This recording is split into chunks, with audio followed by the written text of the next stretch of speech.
मुख्यानं soybean, कापूस, तूर आणि हरभरा उत्पादक हा शेतकरी या केंद्र आणि राज्य सरकारच्या धोरणामुळे प्रचंड मेटाकुटीला आलेला आहे। यामध्ये प्रामुख्यानं केंद्र सरकारनं आयात केलेली सोयाबीन, केंद्र सरकारनं आयात केलेल्या कापसाच्या गाठी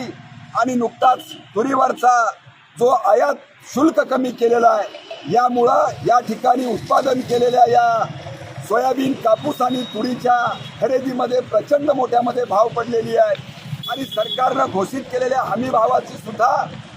विक्री याच्यामधून होत नाही आहे। सरकार खरेदी करत नाही आहे आणि म्हणून ही किसान सभा मागणी करते आहे की सर्व शेतकऱ्यांचं सोयाबीन